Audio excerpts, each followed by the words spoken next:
J'aimerais poser une question directe au Premier ministre. Monsieur le Premier ministre nommé, avez-vous un ministre de l'Environnement en remplacement de Monsieur Austin Richard, ici présent ce soir? Collègue Benoît Laguerre, vous n'avez pas la parole. La parole est accordée au député de Mio. Trois mandats pour jamais monter ici à la Benoît Laguerre. J'enlève le mot, Monsieur le Président. Merci. Monsieur le Président, j'ai posé une question. Votre question sera répondue au terme de votre intervention. Merci. Monsieur le Premier ministre, Monsieur le Président, à la page 5 du rapport de la Commission, il est écrit, analysant la situation juridique des ministres qui appartenaient à l'ancien gouvernement de Jacques Guy-Lafontan, la commission spéciale estime qu'il n'y a aucun empêchement légal à leur reconduction. Quel constat? Sur la nomination du cabinet ministériel, il y a seulement 2 mois, pratiquement, Monsieur le Président, tous les collègues ici présents, y compris certains membres de la Commission, étaient convaincus que 5 des ministres du gouvernement de Jacques Guy-Lafontan avaient été nommés sans avoir obtenu décharge de la Cour des comptes. Et cette décision, Monsieur le Président, de l'exécutif avait entre autres occasionné l'interpellation du gouvernement de Jacques Guy-Lafontan.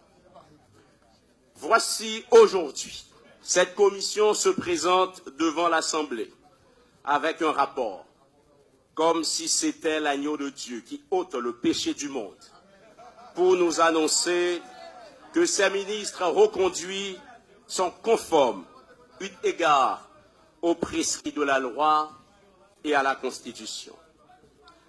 Mais où est passée la morale politique dans tout ça, Monsieur le Président? N'est-ce pas le président Jovenel Moïse, dans un de ses discours, qui avait parlé de la République exemplaire? Certains disent que le gouvernement de Jacques Guy-Lafontan, c'est du passé et qu'aujourd'hui, les ministres concernés ont eu le temps d'avoir reçu des charges de la Cour des comptes. J'en conviens, Monsieur le Président. Mais allons jusqu'au bout dans nos considérations. Si par le passé, le mauvais comportement des fonctionnaires et des hauts dignitaires de l'État n'avait aucune importance, pourquoi parle-t-on aujourd'hui de Petro-Caribé? Pour qui ça, journée jeudi, tout le monde a demandé côté crobe Petro-Caribé. Monsieur le Premier ministre, je vous laisse le soin d'apprécier. Un des membres de la Commission, lors des débats autour des ministres nommés sans avoir obtenu des charges, président Bodo, qui était les ménages et le chèvre et le chou, t'ai manifesté volonté pour mettre en commission. Cette commission constituée n'a pas eu à produire un rapport parce que, entre-temps, la Cour des comptes est venue confirmer que le ministre concerné est comptable de deniers publics. Pour collègue Alfredo t'ai exprimé des accords avec le président Bodo, le fait que le président t'ai pris décision avancée avec le processus d'interpellation Jacques Guy-Lafontan sans un rapport de cette fameuse commission, le collègue Alfredo, membre de la commission, a été fouillé dans les archives de l'histoire de la colonisation. Une citation attribuée à Robespierre dans les écrits de Moreau de Saint-Méry. La citation que voici: périssent les colonies, demeure un principe.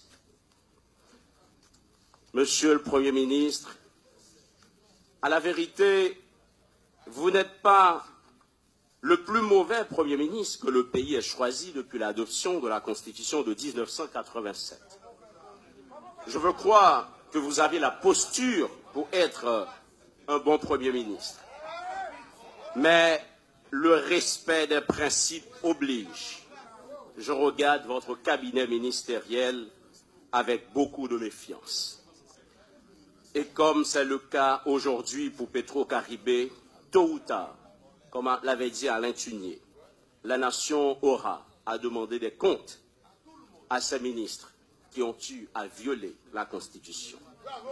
Le reniement, la compromission, ça n'est pas dans notre tempérament, Monsieur le Premier ministre. Voilà pourquoi nous regardons avec méfiance, disais-je, votre gouvernement.